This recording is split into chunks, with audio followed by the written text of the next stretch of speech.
Assalamualaikum warahmatullahi wabarakatuh. Dan selamat sore anak-anakku semua. Kita berjumpa di pertemuan daring kedua. Minggu lalu kita asinkronus melalui materi yang saya sampaikan di dalam pertemuan daring satu di Google Classroom. Baik anak-anakku, sekarang kita masuk pada sistem mikroprosesor itu sendiri, dan saya akan menyampaikan beberapa perkenalan pendahuluan mengenai sistem mikroprosesor itu sendiri. Untuk mata kuliah kita ini, kita akan mengikuti aturan-aturan perkuliahan. Yang pertama, aturan mengenai presensi, ya, keterlambatan dan kehadiran. Keterlambatan dan kehadiran ini sudah saya sampaikan di laman Google Classroom, baik di pertemuan pertama maupun di pertemuan kedua. Untuk pertemuan pertama saya masih memberikan kompensasi, bisa mengisi presensi hingga pertemuan kita pada hari ini. Dan untuk pertemuan daring kita di hari kedua atau di pertemuan kedua sampai pertemuan terakhir, aturan yang kita terapkan adalah kehadiran dengan mengisi absensi online yang saya sudah sediakan di Google Classroom. Kurang lebih diberikan kompensasi selama 20 menit. Artinya jika kita masuk pada pukul 15.00, maka waktu presensi adalah 15.00 hingga 15.20. Di luar waktu itu dalam masa jam perkuliahan, maka diartikan saudara yang mengisi presensi mengalami keterlambatan atau terlambat. Dan bagi yang mengisi presensi di luar jam perkuliahan kita pada sore hari ini, siang atau sore hari ini, itu dianggap tidak ikut di pertemuan yang sedang kita langsungkan. Baik anak-anakku, materi yang saya sediakan di YouTube ini merupakan materi pelengkap, di mana materi utamanya sudah saya upload di dalam Google Classroom. Dan jika Anda memang menginginkan penjelasan lebih jauh, silahkan menonton video ini hingga berakhir, ya. Itu mengenai keterlambatan dan kehadiran. Kemudian tata tertib yang lain, walaupun Anda belajar dari rumah atau kuliah dari rumah, tetapi aturan-aturan tentang pakaian itu tetap kita berlakukan. Diharapkan saudara-saudara atau anak-anakku berpakaian rapi sebagaimana Anda masuk di ruang kelas kuliah yang sebenarnya. Tidak melakukan aktivitas makan minum selama proses pembelajaran.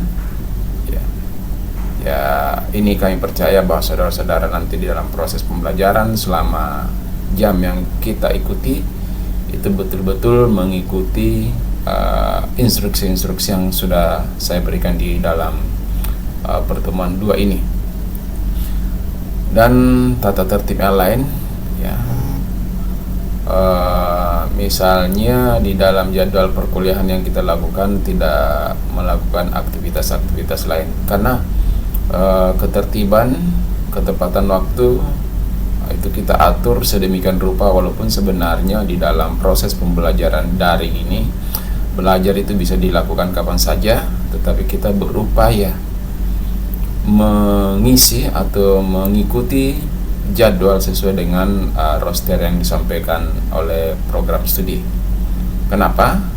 Karena itu sudah diatur sedemikian rupa sehingga peserta di dalam mata kuliah ini tidak saling tumpang tindih jam pembelajarannya. Ya, jadi misalnya tidak menggeser-geser, sehingga waktu-waktu pembelajaran di setiap mata kuliah itu bisa dilaksanakan dengan baik.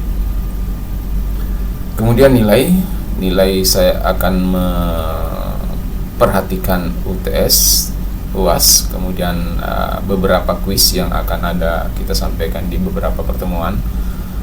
Tentunya dengan memenuhi hal aspek-aspek yang ada di atas atau aspek-aspek yang ada sebelumnya. Jadi untuk memperoleh nilai yang dipersyaratkan di dalam UTS dan UAS, UTS dan UAS serta kuis itu harus memenuhi kehadiran minimal yang dipersyaratkan di dalam mata kuliah ini, sebagaimana aturan akademik di dalam perguruan tinggi kita tetap mematuhi 80% kehadirannya untuk bisa mengikuti UTS dan UAS. Baik, kita lihat pokok-pokok bahasan di dalam pertemuan yang akan kita lakukan. Kita akan merencanakan pertemuan selama 16 kali pertemuan, ya, termasuk di dalamnya UTS dan UAS. Pertemuan pertama itu pengertian tujuan dasar kerja sistem komputer, dasar kerja CPU dan sejarahnya. Nanti di pertemuan kedua, ya, jadi pertemuan yang lalu itu kita anggap pertemuan pendahuluan pertemuan pertama, dan untuk materinya saya akan tuntaskan pada hari ini, baik pertemuan pertama maupun pertemuan kedua. Saya kira demikian supaya memenuhi jadwal yang kita sudah tentukan, sehingga target yang kita ingin capai, materi tersampaikan dengan lengkap, kemudian tentunya takabnya adalah pemahaman yang nanti anak-anak mendapatkan dari mata kuliah ini. Jadi targetnya tidak hanya memenuhi pertemuan yang sudah ada, tetapi juga memenuhi tujuan dari pembelajaran ini. Tujuan dari pembelajaran ini di mana Anda bisa mengerti mengenai tujuan dasar kerja sistem komputer dan seterusnya, sistem analog, sistem digital, arsitektur CPU Z80, pewaktuan pesinyalan, sistem minimum Z80, set instruksi. Kemudian set instruksi ini kita akan lakukan beberapa kali pertemuan. Kemudian ada interfacing, ada interfacing dengan I/O, PPI, programmable peripheral interface, kemudian ada stack, interupsi dan seterusnya. Nah, baik, untuk di pertemuan kedua ini kita sekaligus mengulas materi yang harusnya kita sampaikan di pertemuan pertama minggu lalu, yaitu pengarahan kuliah mikroprosesor, kemudian sistem komputer, sistem dan sistem mikroprosesor itu sendiri.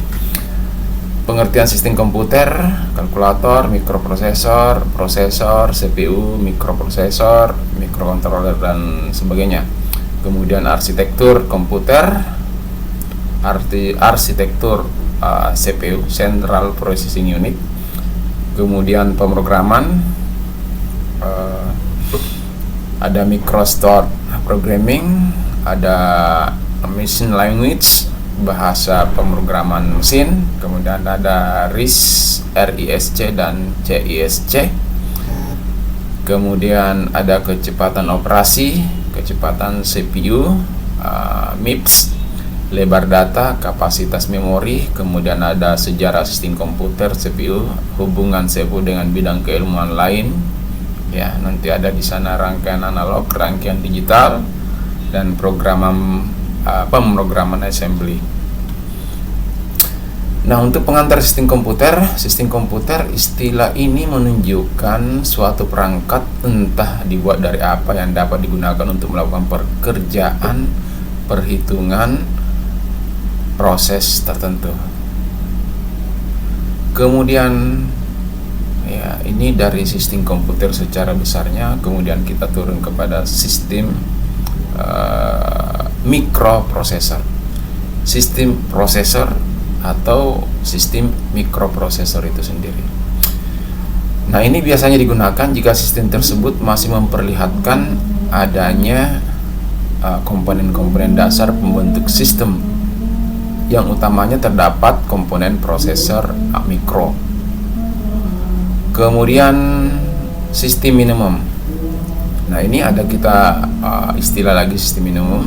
Sistem minimum ini mengacu pada sistem di mana dengan beberapa komponen bagian dasar pembentuk sistem, biasanya berupa sistem mikroprosesor. Sistem tersebut sudah dapat melakukan tugas kegunaan tertentu. Ya. Nah, komponen utama komputer itu ada 3 bagian. Yang pertama CPU atau singkatan dari Central Processing Unit. Ini mengacu pada suatu bagian dalam suatu sistem yang digunakan sebagai pusat pengolah, biasanya dapat terdiri dari prosesor saja atau sampai subsistem yang cukup kompleks. Kemudian prosesor ini mengacu pada nama atau suatu piranti atau komponen yang digunakan untuk pemrosesan. Nah, di dalam prosesor inilah komponen utama untuk memproses data. Kemudian mikroprosesor adalah prosesor dengan kapasitas atau ukuran yang lebih kecil. Dan bagian atau komponen utama yang ketiga dari suatu komputer atau prosesor itu adalah ALU atau Arithmetic Logic Unit. Bagian dalam dari suatu prosesor di mana dasar-dasar operasi aritmatika dan logika dilakukan. Jadi operasi aritmatika dan logika dilakukan di dalam Arithmetic Logic Unit. Kemudian istilah arsitektur komputer atau sistem komputer atau personal komputer atau lainnya, ya. Kemudian sistem mikroprosesor, kemudian CPU atau prosesor itu sendiri. Jadi suatu istilah di dalam arsitektur komputer itu mengacu pada pembahasan mengenai komputer, sistem komputer, personal komputer atau lainnya. Kemudian membahas juga mengenai sistem mikroprosesor. Kemudian Central Processing Unit atau prosesor itu sendiri. Bagian perangkat sistem komputer atau istilahnya, ini merupakan bagian-bagian dari suatu komputer.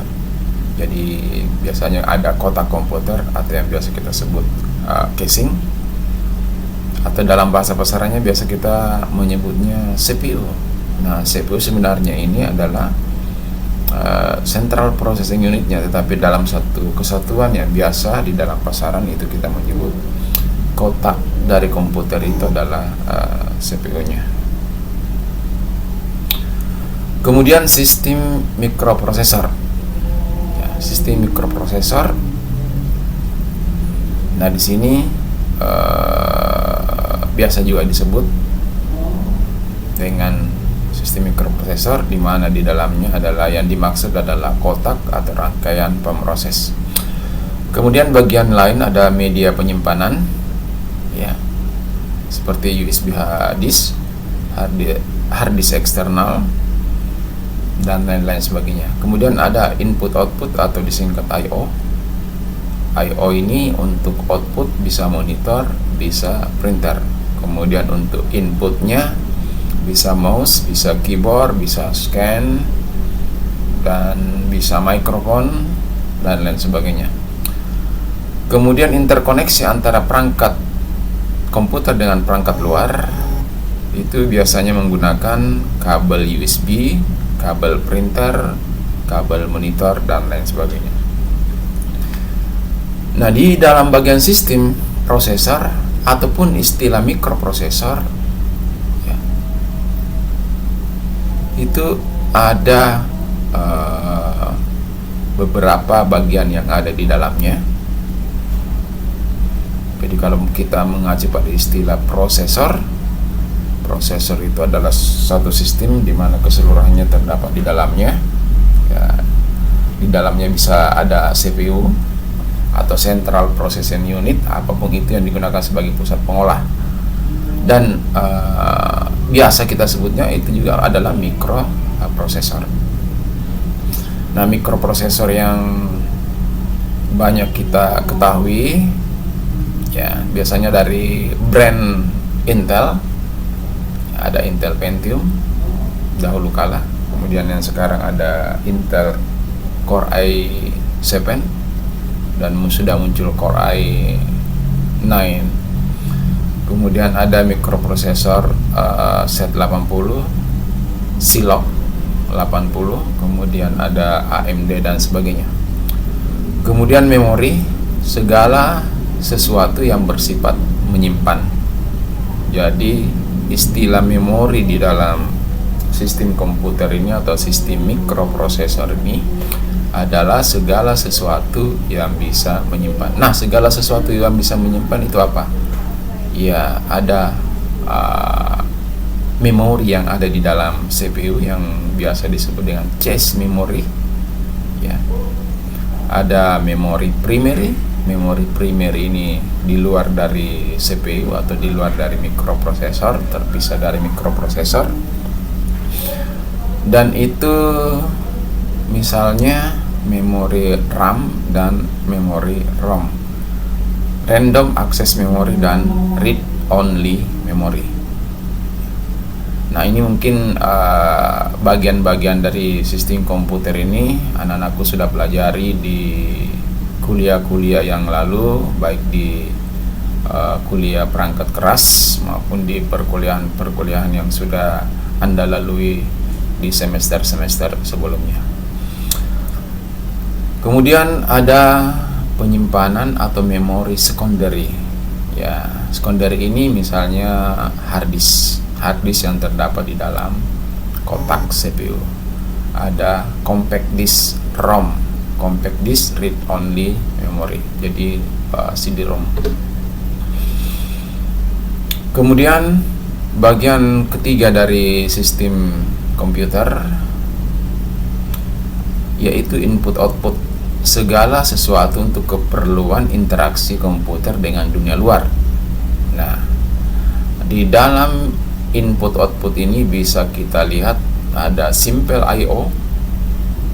Simple I/O yang banyak digunakan di dasar-dasar komputer atau di pemrograman komputer ataupun di mikroprosesor supaya dapat kita fungsikan secara fungsional. Itu kita mengenal ada PPI 8255. PPI ini adalah Programmable Peripheral Interface 8255.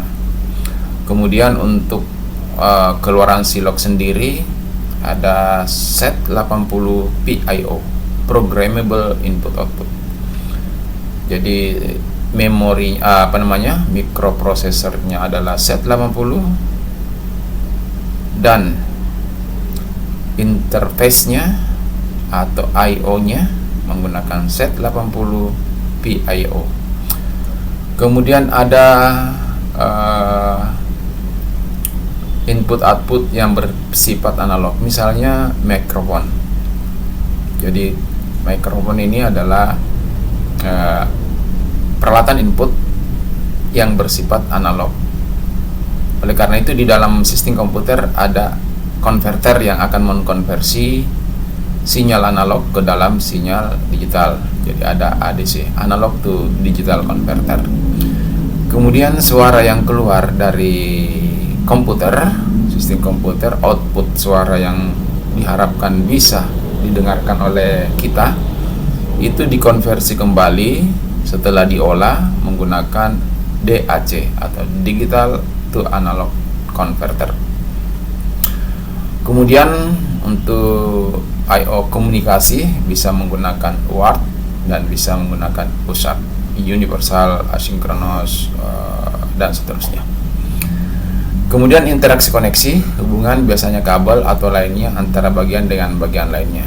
Jadi interkoneksi antara mikroprosesor dengan memori, mikroprosesor dengan perangkat I/O itu bisa menggunakan kabel, bisa menggunakan bagian-bagian lainnya yang di dalam komputer sendiri. Biasanya ada motherboard. Di motherboard itu ada jalur-jalur. Di sana ada jalur yang dinamakan jalur bus, jalur utama antara data dari memori misalnya ke mikroprosesor atau dari mikroprosesor ke perangkat I/O lainnya. Selain itu ada jalur kontrol. Jalur kontrol ini yang akan mengontrol kapan dikatakan itu masuk, kapan dikatakan dia keluar, kapan harus berhenti, kapan harus jalan. Nah, itu adalah jalur kontrol. Jadi ada jalur busnya biasanya berisi untuk data dan ada jalur kontrol. Kemudian jalur-jalurnya seperti jalur untuk supply tegangan di antara mikroprosesor dan power supply itu sendiri. Sedangkan central processing unit itu sendiri secara fisik ini juga terdiri atas ALU, Arithmetical Logical Unit, pusat pengolah, kemudian ada register di dalamnya. Jadi ada penyimpanan sementara, baik yang mau masuk untuk diolah maupun yang sudah keluar hasil pengolahan itu disimpan sementara di dalam register. Nanti dari register diambil oleh peralatan input output, apakah dia ke memori utama ataukah dia langsung ditampilkan di media cetak atau media layar. Kemudian pin-pin ini interaksi CPU dengan komponen lain. Jadi kaki-kaki dari mikroprosesor itu ada bertujuan untuk mengkoneksi dengan komponen-komponen lain. Nah, koneksinya ini menggunakan tadi jalur yang dinamakan bus atau bus jalur-jalur yang ada di dalam printed circuit boardnya PCB atau di main boardnya. Kemudian ya ini di dalamnya juga ada internal bus, interkoneksi internal dengan CPU. Itu jalur-jalur yang kita sebutkan tadi yang berada di papan cetak PCB, tentunya berada di yang biasa kita sebut dengan mainboard atau motherboard. Nah, arsitektur komputer, jadi ini ada 3 bagian besar. Sistem komputer itu sendiri, kemudian sistem mikroprosesor, kemudian sistem atau CPU prosesornya itu sendiri.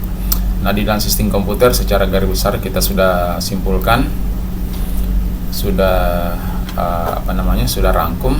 Ada storage penyimpanan, ada interkoneksi, jadi yang menghubungkan antara storage I/O dengan kotak CPU.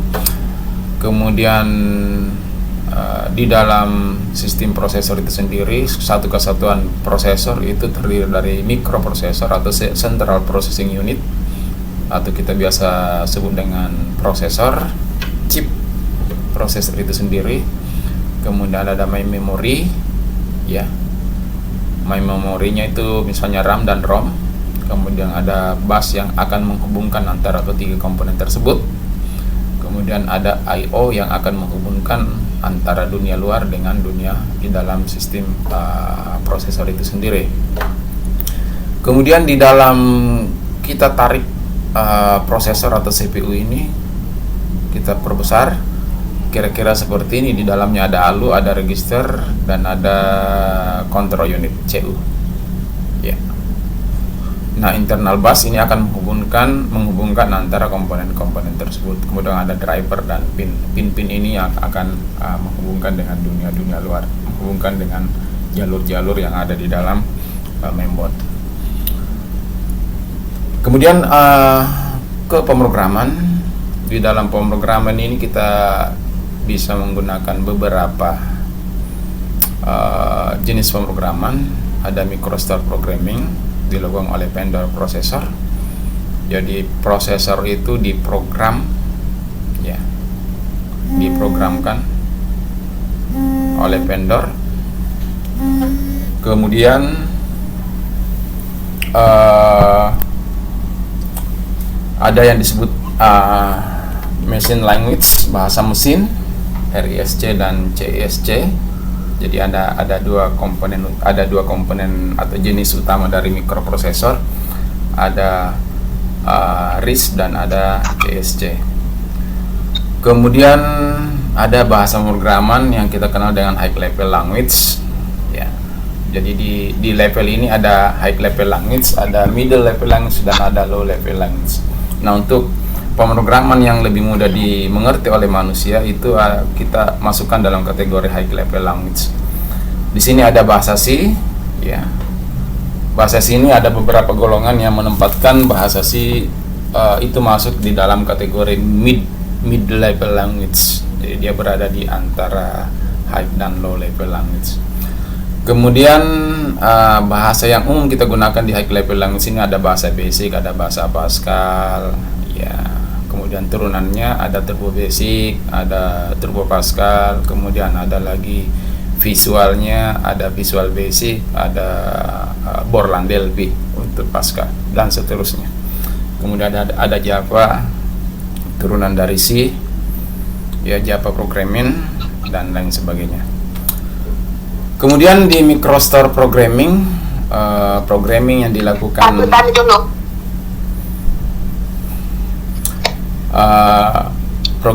dilakukan oleh vendor dari pembuat mikroprosesor itu sendiri, ini kita sebut dengan microstore programming, di mana program yang dilakukan di dalam itu pemrogramannya pada tingkat CPU prosesor, ya. Jadi dia sangat ke perangkat kerasnya. Kemudian di dalam proses pemrograman ini itu masukkan atau data atau program dalam bentuk kode mesin.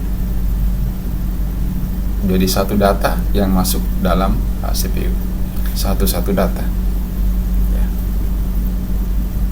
Jadi kalau kita menggunakan misalnya bilangan biner, maka yang masuk di dalam bahasa mesin, yang masuk di dalam CPU itu adalah misalnya untuk huruf, misalnya ini ya, untuk huruf A itu kalau kita ke kode ASCII, kodenya adalah desimalnya adalah 65, maka 65 itu dikonversi ke dalam bilangan biner. 65 itu berarti 64 tambah 1, ya, 64 tambah 1 berarti 01000001. Nah, itu 64 tambah 1 itu akan masuk misalnya itu kode atau huruf A. Kemudian A itu A besar ya, kemudian A kecilnya 95, ya, dan seterusnya. Itu menggunakan kode ASCII. Jadi dalam bentuk bilangan-bilangan biner yang masuk di dalam jalur mikroprosesor tersebut. Nah, microstore programming ini juga digunakan untuk mengendalikan internal CPU prosesor. Jadi ini yang kita sebut tadi dengan control unit dalam bentuk sinyal-sinyal kendali, ya. Jadi ada data, ada kendali.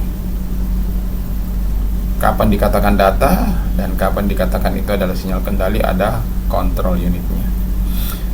Kemudian implementasi pemrogramannya umumnya dalam bentuk hardware. Jadi jangan berpikiran di dalam memprogram mikroprosesor di pabrikan, di vendornya itu dalam bentuk software, tetapi pemrogramannya umumnya dalam bentuk hardware. Bagaimana bentuk hardware itu? Bentuk hardware itu ya karena yang dimengerti oleh hardware itu hanya kondisi on dan kondisi off, kondisi ada tegangan dan kondisi tidak ada tegangan. Jadi kalau menggunakan label 0 dan 5 volt berarti kondisi 5 volt dan 0 volt. Nah, ini yang dua ini yang merupakan data yang masuk di dalam jalur data atau jalur kontrol, jalur kendali dari mikroprosesor itu sendiri. Nah, jadi dalam bentuk hardware. Nah, bentuk hardware-nya bagaimana? Yaitu berupa switch. Apakah switch-nya push on switch atau push-nya toggle switch, ya. Jadi kondisi on naikkan switch-nya, kondisi on naikkan switch-nya, kondisi on naikkan switch-nya, misalnya. Kemudian apa yang dikendalikan? Ada lagi tombol kendali. Masuk. Setelah masuk, kendalinya diaktifkan lagi, akan dijalankan lagi instruksi yang kedua. Masuk lagi dengan tetap menekan tombol-tombol yang ada di situ. Itu dalam bentuk pemrograman yang bentuknya hardware. Kemudian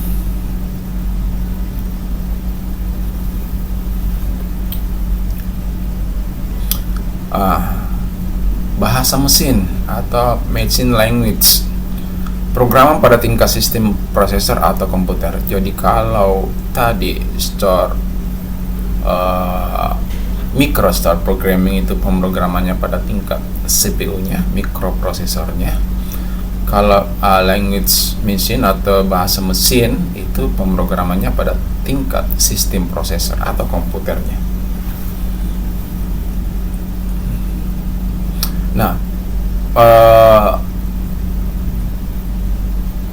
jadi ini di dalam pemrograman bahasa mesin ini adalah programnya dalam bentuk rangkaian perintah dasar untuk Central Processing Unit. Digunakan untuk menjalankan dan mengendalikan sistem prosesor atau komputer. Ya. Untuk mikroprosesor itu sendiri ada dua tipe, ada Reduced Instruction Set Computer dan ada Complex Instruction Set Computer, ada RISC dan ada CISC. Nah, CISC itu sendiri adalah orientasi pada kekayaan jumlah instruksi yang disediakan oleh CPU. Kompleks, banyak. Nah, keuntungannya memudahkan programmer, terutama program mesin atau bahasa assembly. Kekurangannya, ya tentunya mikroprosesor itu besar, mahal, boros daya, panas dibandingkan dengan RISC. ERC orientasi pada kesederhanaan jumlah instruction pada CPU, sementara keuntungannya kecil, murah, hemat daya, tidak panas. Optimasi pada kecepatan eksekusi 1-2 clock per instruksi. Kalau kita ke complex instruction set computer, untuk satu instruksi bisa mengalami bisa berada pada siklus 6-7 clock. Nah, dibandingkan dengan untuk RISC ini itu cukup 1-2 clock per instruksi. Jadi misalnya untuk kecepatan 1,8 misalnya 1,8 GHz, jadi 1,8 juta instruction ya, clock per detik, itu bisa menjalankan instruksi dalam 1 detiknya 1/2 dari 1,8 itu kalau dia 2 clock per instruksi. Jadi bisa lebih cepat. Kekurangannya, pemrograman kode mesin bahasa assembly menjadi lebih panjang. Kenapa? Karena di sini instruksinya dikurangi, ya. Oleh karena itu, kalau untuk memprogram menjadi panjang. Kemudian di high level language, orientasi pada kemudahan pemrograman, ini interface dengan manusianya, ya. Lebih dekat dengan bahasa yang digunakan, lebih dekat dengan manusia. Artinya bahasa yang digunakan dalam pemrograman ini adalah bahasa-bahasa yang dekat dengan bahasa yang digunakan sehari-hari manusia, ya. Walaupun itu ya bahasa, misalnya bahasa asing, bahasa Inggris, misalnya di dalam pemrograman basic ada print, ya tentunya kalau di bahasa kita cetak, itu lebih mudah dipahami. Di bahasa Pascal ada write, ya cetak juga, atau tulis, yang maknanya sama-sama mencetak, apakah di layar ataukah di printer. Nah, ini bahasa-bahasa yang dekat dengan manusia. Jadi high level language orientasinya pada kemudahan pemrograman, disebut tingkat tinggi karena dekat dengan bahasa manusia. Jadi kalau high level itu berarti tingkat tinggi, dia jauh dari tingkat dasar. Tingkat dasar itu adalah bahasa mesin itu sendiri, yang dekat dengan mesin. Semakin tinggi dia lebih dekat lagi dengan manusia. Kemudian mudah pemrograman, ya, karena dia dekat dengan bahasa manusia, maka dalam membuat pemrograman kita lebih mudah memahami, tidak terlalu bergantung pada mesin atau operating system. Jadi platformnya independen. Artinya bahasa Pascal misalnya kita bisa gunakan di platform yang berbasis mikroprosesor Intel, mikroprosesor AMD, mikroprosesor Z80 dan sebagainya. Jadi interoperabilitasnya sangat tinggi. Nah, tidak sama kalau bahasa mesin atau bahasa assembly tadi, apalagi kalau kita menggunakan langsung di bahasa mesinnya, itu setiap mikroprosesor lain instruksinya. Instruksi untuk mikroprosesor Intel itu tidak sama dengan instruksi untuk mikroprosesor Z80. Kemudian ada sekian banyak bentuk pemrograman dengan beragam kegunaan dan kemampuan. Jadi ada sekian banyak bentuk pemrograman dengan beragam kegunaan dan kemampuan. Ya, misalnya tadi ada basic, ada Pascal, kemudian ada visualnya, ada Java, ada C, dan lain sebagainya. Kemudian mid-level language orientasi pada kemudahan pemrograman tetapi masih menjaga sisi ukuran kode mesin dan kecepatan program. Nah, ini ada high, ada mid. Nah, untuk bahasa C ini masuk di dalam tataran mid-level language. Masih menggunakan beberapa pendekatan mesin. Ya, masih ada di sana register, masih ada port, masih ada memori langsung. Jadi alamat memorinya langsung diakses. Kalau di bahasa manusia atau di bahasa high level language itu misalnya kita hanya mengatakan port printer misalnya seperti itu, atau port A, port B, tetapi di dalam bahasa mesinnya itu sudah langsung portnya itu nomor berapa portnya, ya, registernya berapa. Kemudian dirancang dalam bentuk pemrograman yang kompak. Nah, kemudian ukuran kinerja sistem komputer. Jadi kecepatan operasi, menentukan berapa banyak instruksi yang dapat diakses atau diproses per satu waktu.